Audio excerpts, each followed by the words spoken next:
Welcome back. We've used this very short, really great little book by Walter Isaacson as an example in the series a couple times. And I wanted to pull out this piece today to talk about actually pro-life's principles. They're really like the base layer from which we do everything else. Walter, if I can call him Walter, remarked about how Benjamin Franklin liked to say, compromisers may not make great heroes, but they do make great democracies. And again, that's Walter Isaacson, famous historian, writing about Benjamin Franklin. And I do fundamentally agree with Benjamin here. A huge catalyst for our 2025 pivot towards courting a much wider audience, and again, we've talked about this a lot, was Congresswoman AOC's post-mortem of the 2024 election, where she said, we can't just be right, we have to be effective. While I agree with Mr. Franklin, we also have to agree on the fundamentals, human rights, and that we won't compromise on those. And as we discussed in the first post or video or whatever in this series, from the very beginning, the founders left the door open for our fundamentals, again, human rights, to be, at best, up for discussion, and at worst, blissfully ignored while their very own slave children tended to their expansive gardens. While we're definitely trying to reach way, way more people where they are in their everyday lives, we are simultaneously making it as clear as humanly possible that these 8 basics, these actually pro-life principles, as we call them, are 1000% non-negotiable. Whatever else, wherever else you come from, whatever else we write or make or whatever, talk about, these are the ground floor. And they start and end with our golden rule, inspired by Paul Farmer, that no life is worth more than another. So here are the principles. They're pretty straightforward. 1, a home. 2, clean water. 3, clean air. 4, healthy food. 5, quality healthcare. 6, quality education. 7, safety. And 8, equal standing. Now, nobody wants their vegetables all the time. Are we going to drag out these principles in everything we make all of the time? No. But simultaneously, again, we will never, ever negotiate on them. Because, per AOC and Benji, we are more than ever wholeheartedly dedicated to being righteously, obnoxiously right. But we are also more aware, and probably honestly more aware than ever, even more than a year ago, that reaching more people in ways that might otherwise not seem related to our foundation, again, no life is worth more than another, and converting some small percentage of that much, much larger audience of parents or bird nerds or sci-fi or even reality TV fans, maybe even more effective than force-feeding people those vegetables all the time. So, again, it's why, over the course of developing actually pro-life, we launched a parenting podcast, an award-winning parenting podcast.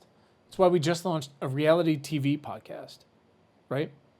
It's why it makes sense to do those in successive years alongside putting a name on actually pro-life and putting it on the t-shirts and stickers and shit that you guys love. We believe that you can be someone who loves the traders, but who also thinks everybody loves clean air and deserves it.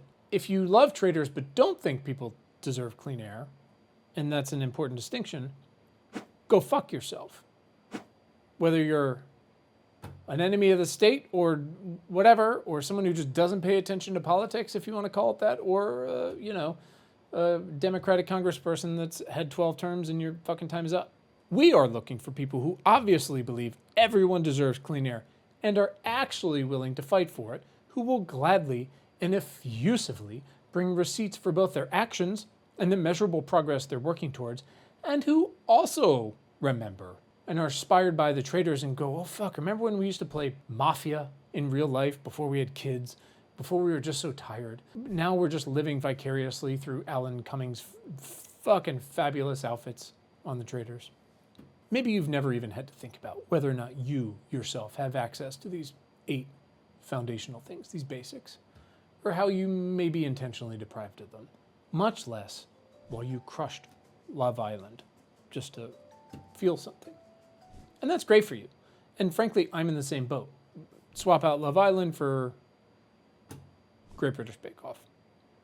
On the other hand, do you know how many people get kicked off Medicaid simply for fucking up paperwork? or who are actively deciding between paying their rent today when it's 105 degrees or paying for air conditioning, who live in a state where that state offers more for a private school voucher than they spend per student in their public schools. Cough, cough. Texas. How many people live in a country unrecognized by most of the other countries who've been the victims of a systemic genocide for going on 3 years funded by US taxpayers, who have no hospitals, no schools, no food, no water, much less safety or a home or equal standing of any kind under national, international law? Doesn't matter. The answer is a lot of fucking people. A lot of people are currently deprived of any combination of these 8 principal requirements. A lot fewer than there used to be, but still a lot. We always come back to, and I got it framed on the wall over there, that our world and data chart that underpins so much of our work. Basically saying, yes, the world is awful, this many things happen in gross, but it's so much better than it used to be, but it's inequitable. We'll put in the show notes. How do we measure these principles, our progress on them? Is it binary? Some of them are harder than others, right? The 8 principles, equal standing, can feel the least tangible. But if the housing theory of everything applies, which I think it does, then we have to agree that with or without equal standing under the law, no one can truly expect or enjoy freedom. And the example I'm going to use today, because we're already talking about Alan Cumming, is the X-Men. Now, maybe you don't necessarily immediately equate Alan Cumming and the Traitors to Alan Cumming's genuinely heartfelt portrayal of Nightcrawler in X2, 1,000 years ago. Maybe going from X-Men to the genocide in Palestine feels like a stretch to you. But that's possibly only because you didn't pay enough attention to X-Men's situation in the first place. Societal others, most born that way, who faced a never-ending threat of state-sponsored extermination, but who also struggled to simultaneously love and prove themselves and each other, and who still showed up to save the day for everyone. Now, how to achieve the equity mutants deserved was, of course, up for discussion, and many of the best discussions between Professor X and Magneto illustrated those struggles, however much their friendship was usually dwarfed and their debates acted out in real time by the terrible mutant-on-mutant violence around them and by them. But, and this is key, whether or not mutants fundamentally deserved equal standing in safety, a home, or a school was never ever up for negotiation by either mutant school of philosophy. Likewise, our principles are steadfast, but the actions we recommend and the new positions they take, much more on those soon, I promise. We're working on it. They represent a myriad of ways to measurably show up for the issues of our time, whatever your resources. Organize for candidates who know exactly what it feels like to be hungry and who know that hunger is a policy choice. Donate to groups fighting to get lead pipes out of the ground, out of communities, and out of schools, or who fund pediatric cancer research, or disaster relief for American-funded wars all over the world. Do you know how long we deprived women and black people the right to vote? You know how long we enforced separate but equal? But do you know how long and until how recently gay men were deprived of the opportunity to donate blood in this country? To quite literally give a part of themselves for someone else's benefit, despite how we've disadvantaged them? Do you know? The answer is 2023. This, despite perennial blood shortages and radical improvements to blood supply screening for everything from HIV antibodies to the West Nile virus. Now, if you didn't know the answer to that, it's probably because you didn't have to know. But now I'm telling you, because you have to know. Do you know how Wolverine got his claws? Have you ever heard of Henrietta Lacks or the Tuskegee study? Without equal standing, permission, consent is just some abstract concept, waved away by white supremacy and the power-hungry religious right. The most affecting history and stories like these tend to blend heroes and victims who never asked to be either and somehow ended up both. Because some of us decided some lives are in fact worth more than others, and not enough other people said no.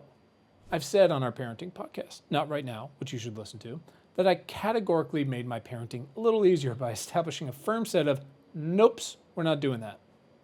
And everything else is kind of within reason up for discussion. A bit of a leap here. Bruce Springsteen wrote a song called Long Walk Home. And in it, he described how a flag flying over the courthouse means certain things are set in stone.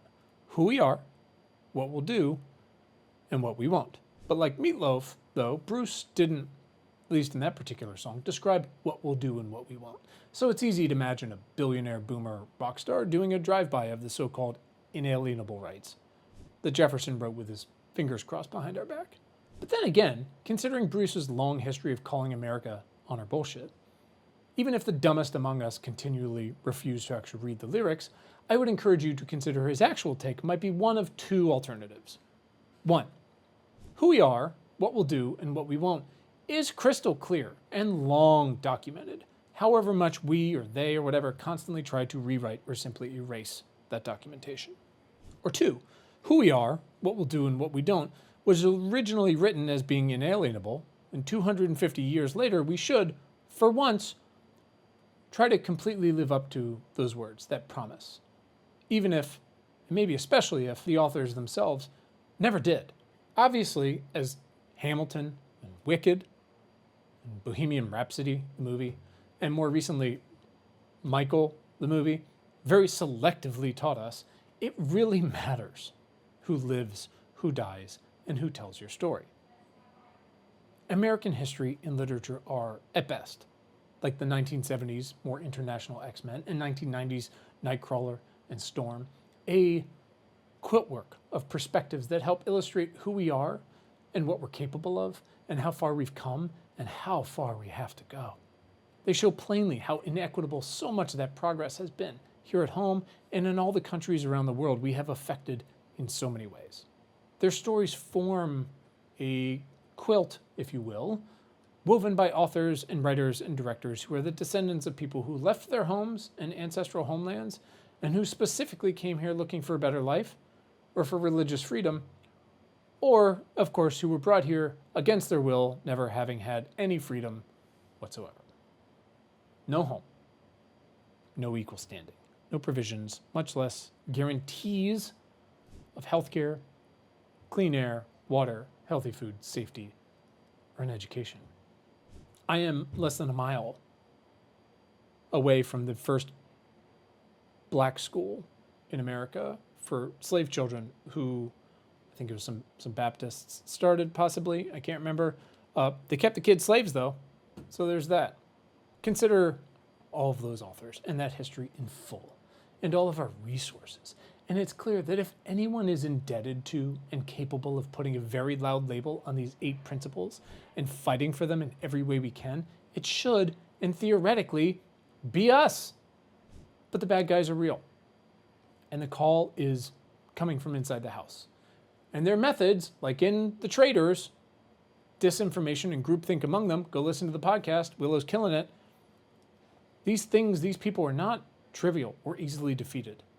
We can never compromise on our principles. We don't have to be heroes. We do, though, have an obligation to continue fighting the long defeat, which I've wrote about so much. And it has to continue with all of us. It's together or nothing, obviously.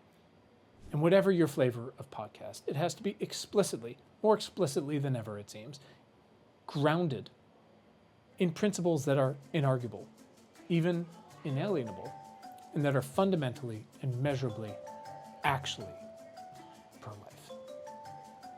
Together or nothing. See you next time. I'm out.